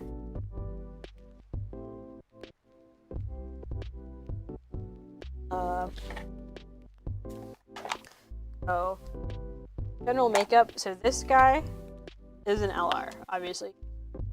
Really big. He's got the special foiling. LR. Now there's an uncommon. I'm gonna adjust your mic Gundam's if you can. Closer. So you keep cutting out a little bit. Okay. So just try to move it closer to your mouth. Yeah. I think that's working. But yeah. Banage is an uncommon. Unicorn's a rare. You know, pretty similar structure of like commons, uncommons, rares, LRs. That's the tier list of Gundam that's the tier list of Gundam rarities. Is just common, uncommon, rare, LR, which is called like legend rare, which stands for, I think, legend rare. Stands for. But and then there's LR plus. There's also C plus. Like plus just means it's an alt art. But pluses will never be like exclusive cards. It'll always just be like foils or alt arts of cards that are within this structure. There are some other games that'll print like the highest rarity tier. Like that's a card you can only get at that extremely high rarity tier, which sucks. Or you know, how Magic has been, you know, creeping into lately of having some cards that are exclusive to secret layers. Yeah. Yeah. Which kind of sucks because now it just is a little pay to win. But at least with Gundam, at this point in the game, this is the basic rarity structure. All the like super high value cards, like the alt arts and the like hyperspace foils. I say hyperspace foil. That's actually a Star Wars term, but the like special foiled out cards and stuff like that. Those ones are alternates of cards that exist within the rarity structure. So it's like there are some expensive LRs. Some of these LRs can get kind of expensive, but I think the most expensive of the LRs that outside of being like an alt art is maybe like $20 for just a normal LR. The top end is like $20. I think it used to be like $30, but a lot of them have gone down in price, especially since Set 2 is going to come out soon. That happens. Very common with card games. Things will start going down as new sets come out and cycle and blah, blah, blah, blah. And so, even then, if you buy one booster box of Gundam, if you're to buy one booster box of Gundam, you are guaranteed 8 LRs. I'm just messing with them. Okay. You're guaranteed 8 LRs, which is basically 1 in 3 odds, because one box is 24 packs. Out of those packs, 8 of them will have LRs in them. Have a 1 in 3 chance of your pack having an LR in it, which is one of the like really big guys. And so it really isn't, in my experience. I bought a grand total of 2 boxes. I bought a grand total of 2 boxes. That's not that bad. Yeah. I bought a grand total of 2 boxes. I also did have beta cards. I participated in 2 beta events, so I had 2 beta boxes worth of cards. But again, a lot of those beta cards are not always are the beta cards that I actually use the most are like the commons and uncommons. The beta LRs all got reprinted in the starter sets. So that's good. It was like, oh, if I just want more copies of Gundam, I can just get a starter deck. It's not too difficult. But, yeah, I bought 2 boxes of 2 booster boxes, and I've gotten a few loose packs. I've gotten, just from, like, playing in events and just like, oh, I'll just buy a random pack. I've bought, like, a handful of loose packs, and I feel like my card base is extremely solid. I've had very little need for, like, cards, and the community is very nice, right? The community is very nice, like, anything that I have needed, I've been able to trade for. That's actually that's something. So Connecticut has a lot of card game players, and a lot of them play a lot of different. Oh yeah, and that's something I have found from just kind of local community in general, that they're all really good at trading each other and just like genuinely like great for like new players and open and accepting. Like that's something just in general I think a lot of, at least the community that comes to tabletop, like. Yeah, everyone is very nice. Everyone's very nice, and especially with Gundam, between stores there's a lot of overlap because a lot of people just want to play in as many weeklies and tournaments as they can. Yeah, that's also so. Yeah, super common. So there is a lot of overlap between stores and things like that.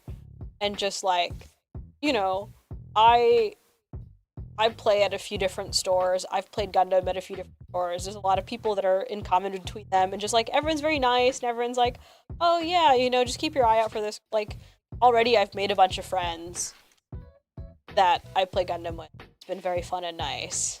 I'm so happy for you. And everyone's been very nice. I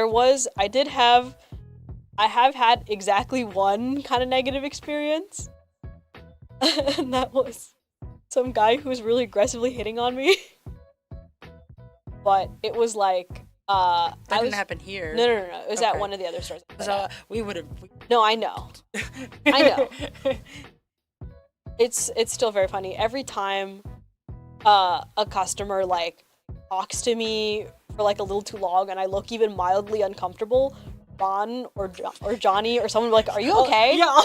Are you okay? Are you doing okay? Is that like, do you need my help? Do you need me to That's like say such something?" an important thing to people here, that like people are treated with respect and people aren't being.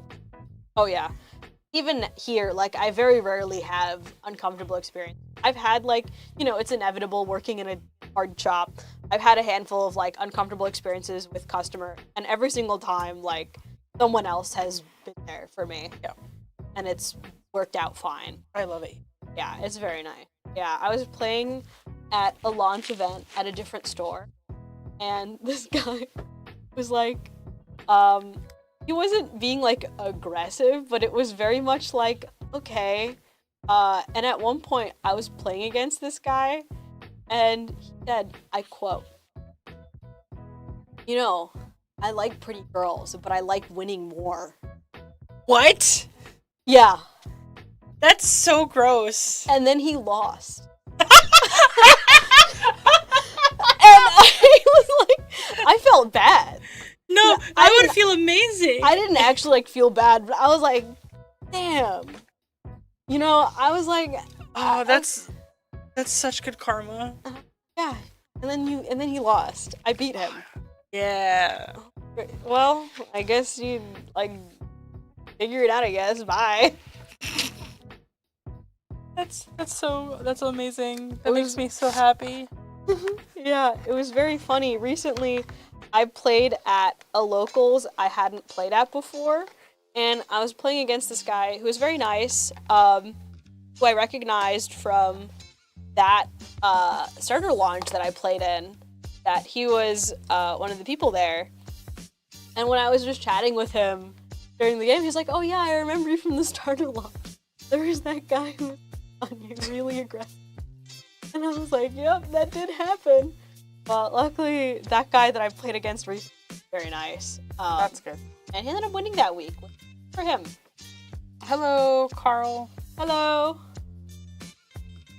But yeah. Besides that one experience, every other experience I've had with Gundam players has been a positive one. I've had a lot of fun with it. Everyone is super nice about, like, it's in Magic a little bit sometimes. People can be, like, weirdly cagey about their deck builds. Yeah, well, it depends on how competitive you are. Because Yeah. if you don't want people to be able to respond, or, like, it's a thing. It's a competitive thing. It's like a thing, and I'm like... It's sweaty card game player thing. But I have, like, never had that in Gundam. Everyone, even when talking about, like, because Gundam is, like any other TCG, is starting to have, like, real tournaments pop up. Like, real tournaments are starting to happen. And, like, regionals and things like that are going to be happening in the next month or so. Carl asked a question. Starter kit cards. Yes. Yes. It is indeed. Right now, I'm building the figures and just talking about the cards. I went over a lot of the starter deck stuff, I think, earlier and also in an earlier stream. But I've just been talking about my experience with the card game in general and, like, some of the things that I've been building because the set release has also happened, so I have more than just the starter decks.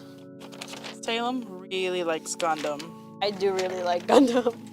I have 2 of each starter deck. I think one of them I have 3 of because I wanted to build extra stuff with it. Yeah. Yeah, they all require paint. Yeah, they all require paint. These guys are all gray. But, like Gundam, they're all snap fit, so I haven't had to use any glue. But they do require paint.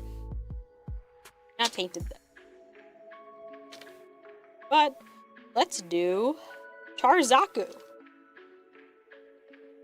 Let's do Charzaku. I love Charzaku.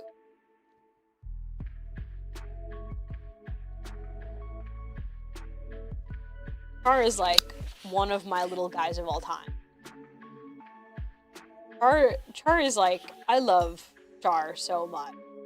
Genuinely one of my characters of all time. I am unwilling to receive any criticism about this. I don't care that he is a bad guy and he does war crimes. Okay, that's not the important part.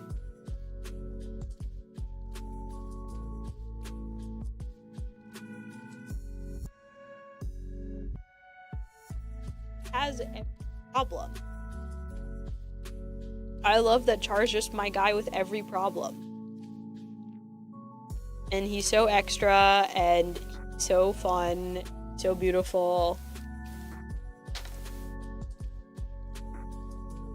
Man, the tall geese. I have my tall geese right now. We're doing Akooks. I just finished all of the wing ones. I right now only have those two on me, which actually I think works out pretty well time-wise. Where's my... There's this,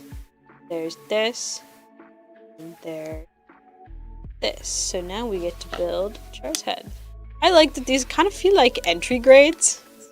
I don't know if you guys ever built entry grade Gundam, but doing these little assemble guys almost feels like I'm building an entry grade.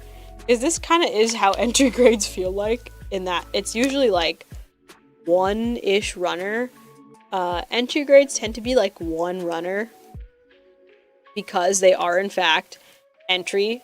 They are pretty, like, they want to be as simplified as possible for people who have never built Gunpla before. I mean, that makes sense. Yeah, and so entry grades are almost always, like, 1 or 2 runners at the most.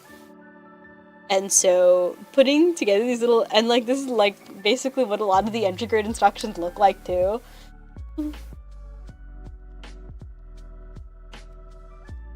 It is very fun. Kind of feels like I'm building mini entry grades. We put this thing is torso.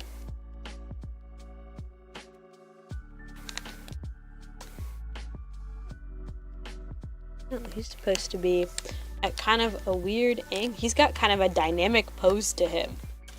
Got kind of a dynamic angle pose. Yeah, I'm following the instructions, but really it's so few pieces that I don't super need to look at them. Because I'm like, okay, next I connect Char's leg. Which, yeah. Entry grades are, in fact, I don't really build a ton of entry grades. Because entry grades have only existed in the past few years. Yeah.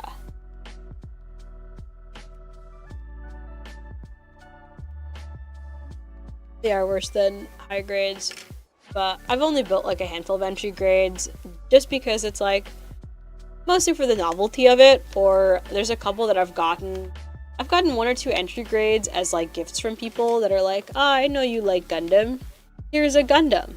And I'm like, yeah, it is a Gundam. And so I've built a couple of entry grades, but not too many of them, just because they've really only started existing in the past few years, because entry grade is the newest type of Gundam that they've come out with. And by the time entry grades really started being a thing, I have already been building Gundam for a while, so it doesn't, like, make a lot of sense for me to do them. But whenever people are, like, super new to... They are very good for people who are, like, completely new to model kits. That's, I think, the best thing entry grades are good for, is, honestly, even people who are new to Gundam, but at least have experience with model kits, like, if you've built, like, Warhammer figures before, you know, I consider you have model kit experience and things like that. Even then, I probably wouldn't recommend you to start with entry grade, because entry grades truly are, like, entry level. They're kind of meant for people who've never, like, touched a model kit in their life. But again, for people who have never touched a model kit in their life, they're very good. They're really good tools for people who are not familiar with how model kits work and just to like get their feet wet. To just have something that's easy to approach and not too difficult. That's, I feel like, also why a lot of the Pokemon model kits and stuff like that are very popular. Being that they're very simple and easy to do. And like also like kids just starting to get into the hobby. Yeah, exactly. That's like really what entry grades are meant for. And I respect what the intended audience is for these. I recognize that intended audience just isn't me.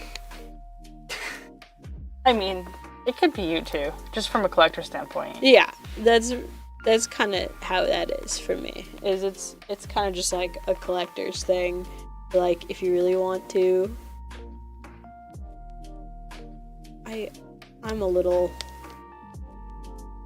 I get this now. And now, put it as. Still feels wrong that this is Charzaku, but it's not red. I have to make it red. So that it's actually Charzaku, because otherwise it just looks like a normal Zaku. That's unacceptable. That's unacceptable. It's like everything about Char is red. His nickname is the Red Comet. Yeah. Because that's his whole thing. Is everything he's the red. He's red. It's Char. He's red.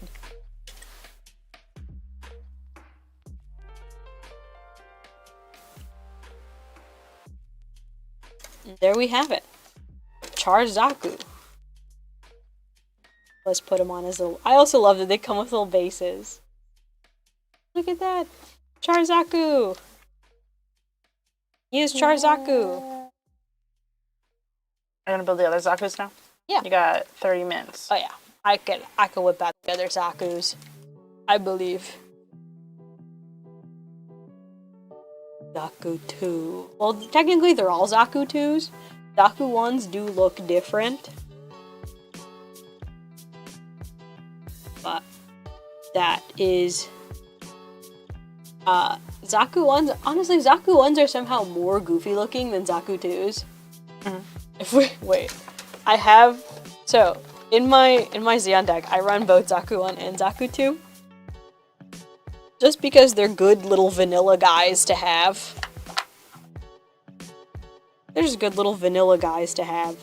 I think it's also a good point to talk about some of my like actual deck building stuff. This deck is very like low end heavy. It's a rush deck. This deck is primarily a rush deck. I just play a hint of control in here for fun. But the whole point of this deck is for me to get as many of my little guys on the board as fast as possible and then beat you to death with them. Because I don't have a single like real top end in this deck. I think the highest level cards I have are the RX-78 and Char's Gelgoog.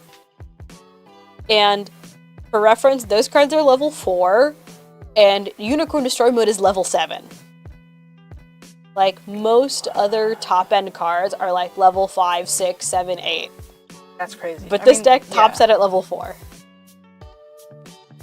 This deck tops out at level 4 because my goal is to have as many small guys, because a lot of those other decks take some time to like build into their actual like what the actual point of that deck is. Usually is like mid to end game, with if your deck is centered around like bigger units. But my deck, the whole point of rush decks is you play a bunch of small guys and then you win immediately. Because if I don't win by mid-game, it's over for me. Yeah, you're a faster deck. Yeah. Yeah. It's just fast. I play fast, and then you win. I play a bunch of small level guys in here, a bunch of Chars. I have gun tanks, Zakus. It's just a bunch of small fries, mostly. And also card draw. And I also play a bunch of card draw in here too. Just for fun.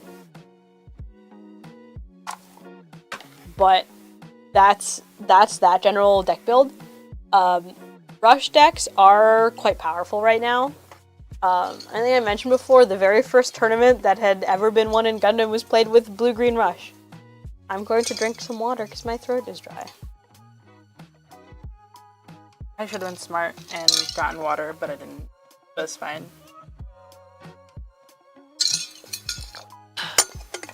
I should have been smart and refilled my water bottle, but I didn't.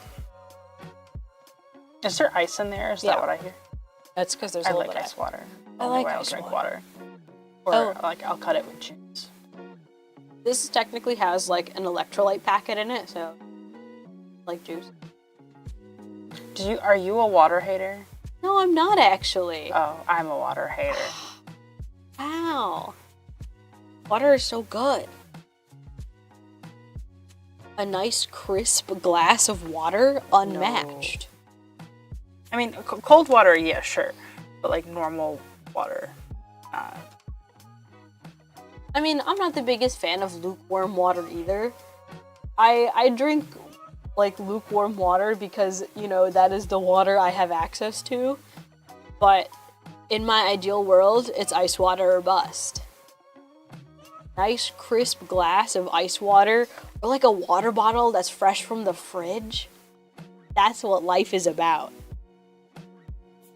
It's just like, you can be about water. I like waters. I like coffee, tea, and juice. I also do like tea and juice, but I'm not a water hater. I enjoy water. But I do have my little electrolyte packet in this one because usually when I go to the gym, I put a little electrolyte packet in there. And I went to the gym this morning. So I still have my water with an electrolyte packet in it. Or at least the last dregs of it.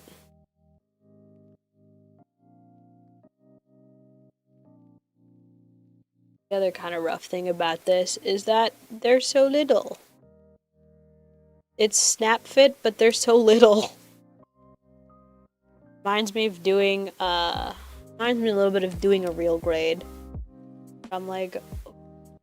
Someone is asking, is there an archetype in the TCG recommend for beginners?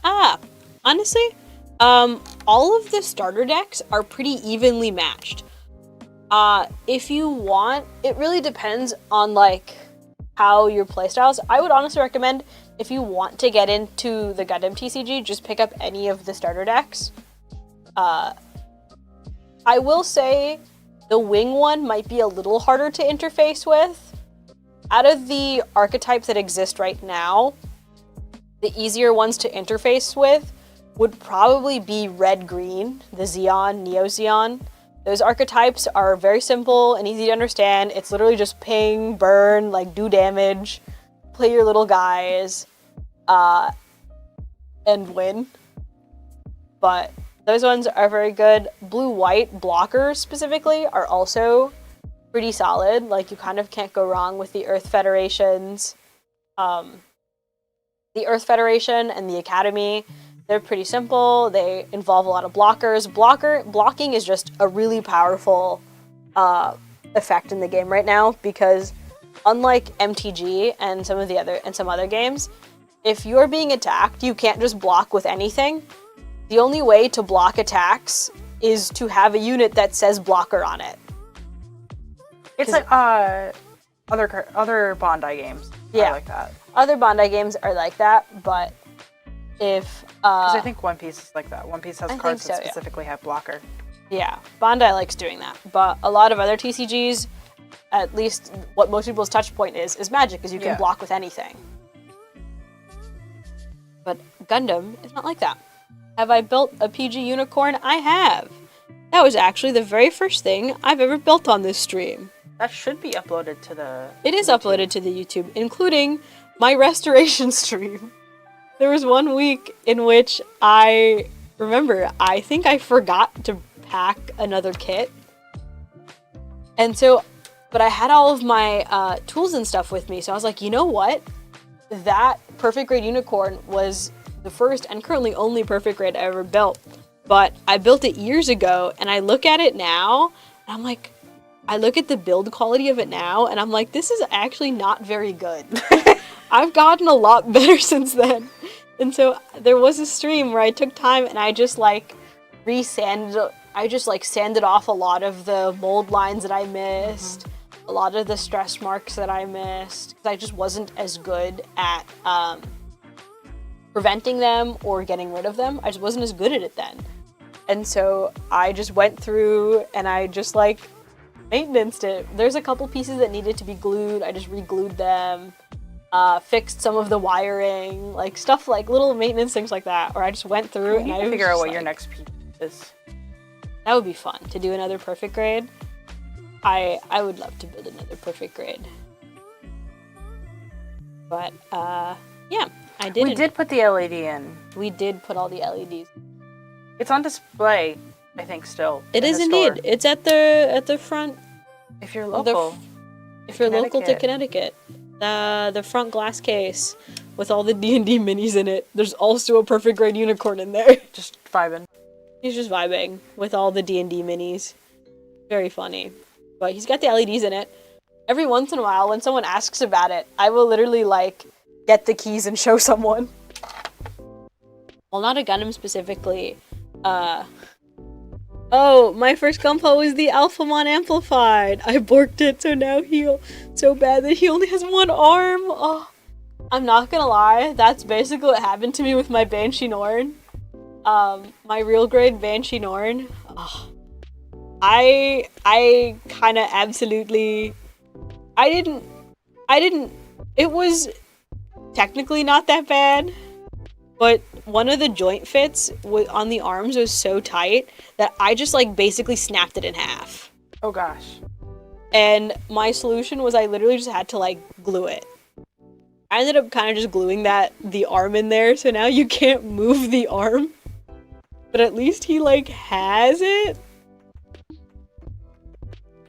At least he like has it. But I've been there. I've definitely borked some kits so bad that, yeah, one arm broke off. But the Digimon kits are pretty fun. Digimon is also Bandai. Yep. So they also have a whole line of model kits with Digimon that are... I actually haven't built any of the Digimon ones myself, but I know a lot of people who have, who quite like them, and they look neat. I just wasn't really like a Digimon guy growing up, so I didn't really get into it. And so I just like I don't know too much about Digimon. Most of the things I know about Digimon are like via osmosis, because I have like friends and stuff that are really into it. I'm just, not someone who's ever gotten into Digimon. But yeah, we've all been there. And so it was kind of like, I was kind of just going through the perfect grade unicorn and just being like, what was I on when I did this? I mean, one of the shoulders of the perfect grade was kind of warped, and like the LED and the wiring in it was just not good. I was like, it was not tangled, but it was like sticking out in a weird way, and it was just barely covered. I'm like, why? Yeah, I remember you struggling with it. I was like, why did I do that? What was I on? But yeah, that is, in fact, that was a YouTube stream. That was that was a Twitch stream, but we uploaded it. No. The restoration stream was on YouTube. Yeah. When I built the perfect grade unicorn the first time was when we were still on Twitch. But that should be uploaded. Yeah, all of that should be uploaded onto the YouTube. I'm not gonna bork my next one. I'm gonna go for the Kaiser Greymon Amplified and Magnamon Standard next. Nice. I did, I actually had to buy not had to, but I bought actually a Digimon kit recently for one of my friends for his birthday. I believe I got him a Metal Greymon. That's like a good Digimon. I don't know. He's just like a wolf guy. Everything I know, yeah, he's the wolf guy. I picked him because I thought he looked cool. Well, that's like a popular one, is what I'm saying. Because yeah. Everything I know is through osmosis too. I picked him because I thought he looked cool. And he was technically a pre-order kit, so I'm like, well, surely there's no way he has it. It's literally a pre-order a brand new kit that they just released. So I don't think he's got it. So luckily he did not. and I was able Was to he gift excited? it. Yeah, he really liked it. And everything is great.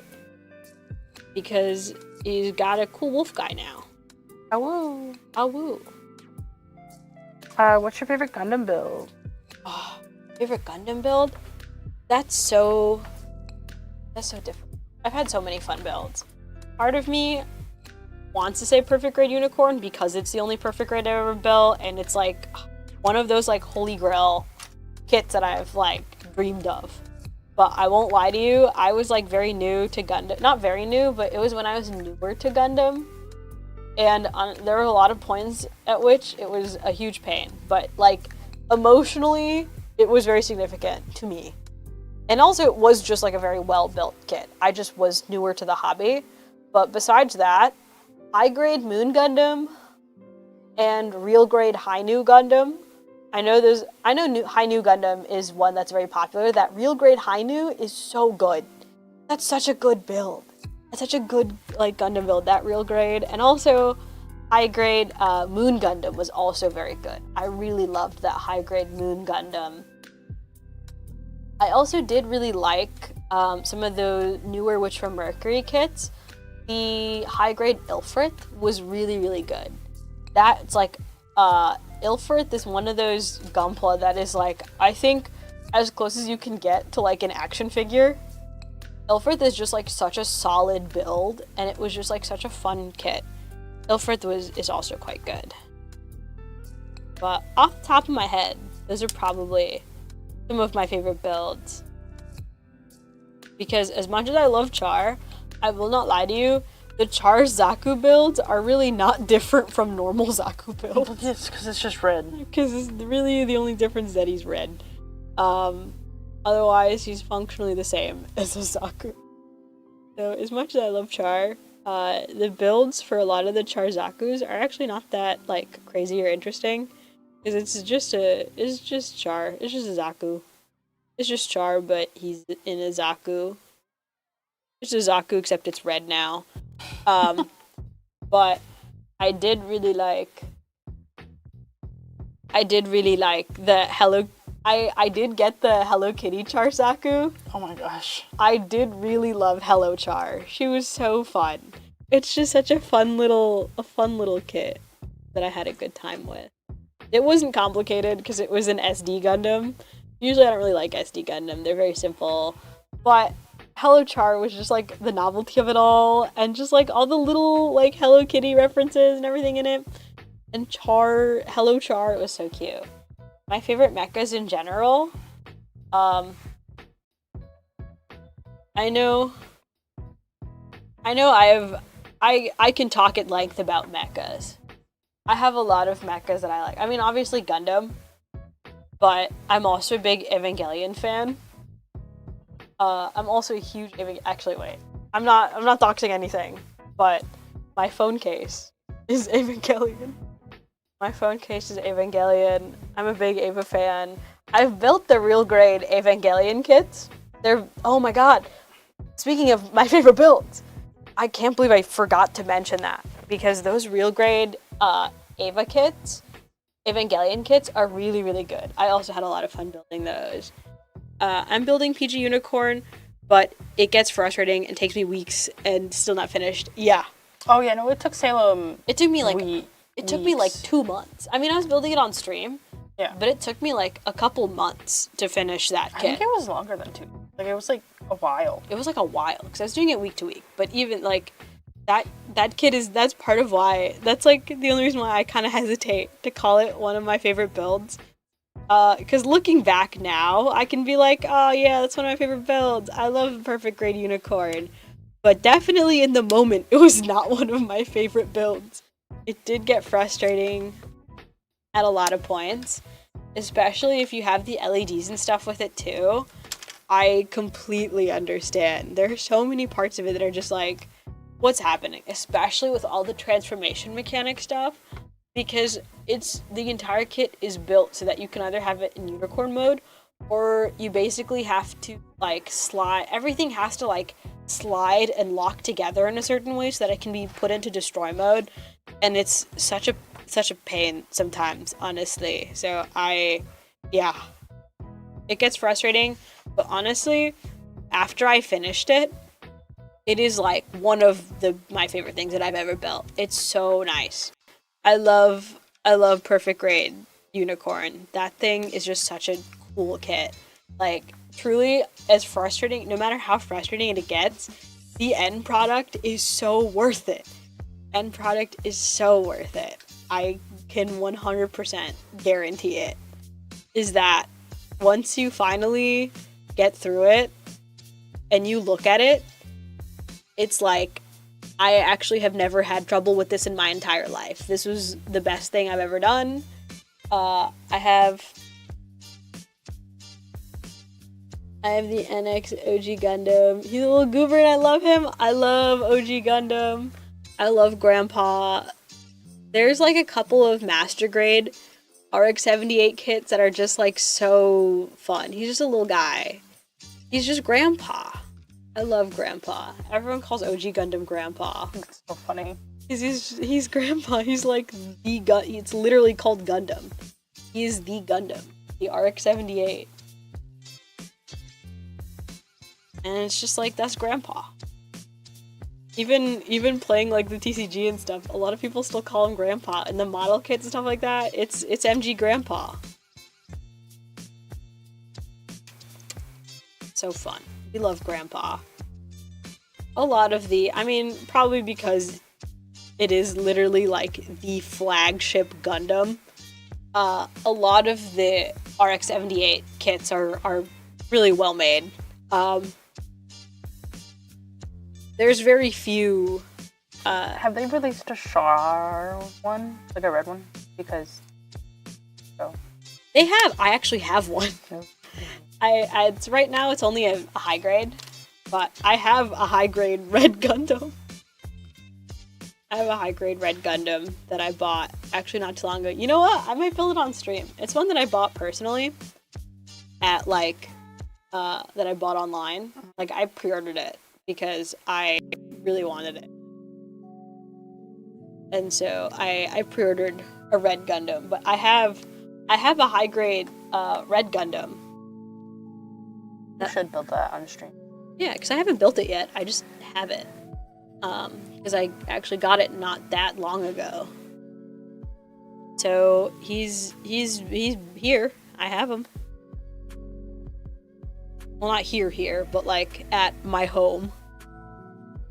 But it's very fun. The G-Quax kits are funky. I haven't built any of the other G-Quax kits yet. I have a couple of them. I just haven't built them yet. But they are fun guys. I'm not gonna lie, the G-Quax itself looks kind of silly, but like, it's fine. Some things can be forgiven.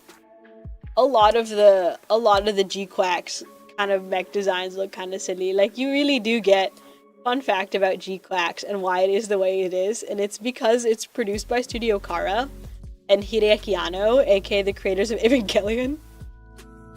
And so some of the weird little the weird little quirks in the writing and the design, it's once you realize that it's made by the same people who made Evangelion, you're like, oh, yeah, actually that checks out. That checks out, actually. I still haven't seen. I love Evangelion, but I also know Evangelion is not for everyone. Evangelion is like one of my favorite pieces of media of all time, but it's also one of those things that is like, oh, maybe I do a little. Because this guy is in kind of like a weird position, so he like kind of doesn't like staying together super well. He's in like a weird little crouch. We have a comment. Man, super. Buy the Gundam. Love for Witch from Mercury. I mean, you should. Salem loves it. I do really love it. I'm always trying to get new people to play it. And honestly, if you're into Witch from Mercury, you will have an even better time, because currently the Academy, like, Witch from Mercury faction is one of the strongest in the game. Like, you can just pick up the blue-white starter deck and and start cooking. Because off the bat, like, if you're into Witch from Mercury, you're gonna have a good time, because that faction is very well supported and is very strong in the current game. We're reaching wrap up time. We are We have almost done about with 5 this more guy. minutes. Yeah. Yeah, I'm almost done with this guy. He just needs his little gun. And then I put him on the base. But the other thing about Gundam, again, I'm so biased. I always want more people to play Gundam, because that means there's more people who will play Gundam with me. And Yeah, everyone has to come to Connecticut and come to Tabletop Gaming Center in Newington and play Gundam with Salem. yes, please do that.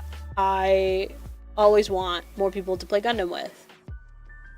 And so I will say, like, if you're tempted by Gundam TCG, like, even I'm from the perspective of someone who's never really been into TCGs. I've never, like, super cared about TCGs or anything like that. I still have a lot of fun with it. Like, I've really been enjoying it a lot. And I'm not someone who is, like, already a TCG person. I just really love Gundam, so I started playing it. But I genuinely liked the game. Like, it is fun to play. And I like it mechanically. And the community for it is very nice. The barrier of entry, especially because it's such a new game, the barrier of entry is really low. Everyone is so willing to help you. It is really not that expensive to get into. Even if you want to play competitively, like, the higher tier cards, like, you can build a competitive deck for, like, sub $50. You can take a starter deck and buy a bunch of bulk, or buy a booster box, or whatever you feel like, and just build a deck from it. Even if you want to buy it as singles, it's really not that expensive. And Gundam is very nice with, like, the rarity distribution right now. And so I've really been, now that I've built all of the guys, I've really been loving the Gundam TCG. If you want to go back, I talked about my current deck building and stuff like that, and what I've been playing and enjoying, and how I've been playing certain cards and things like that. And, like, I don't really have as much time to talk about it now, but the new set is coming out in a month. So set 1 came out in July. Set 2 is coming out in October. In September, they will be doing another starter deck launch.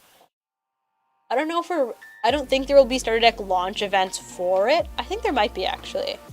But maybe, it depends. There will be 2 more starter decks coming out this month.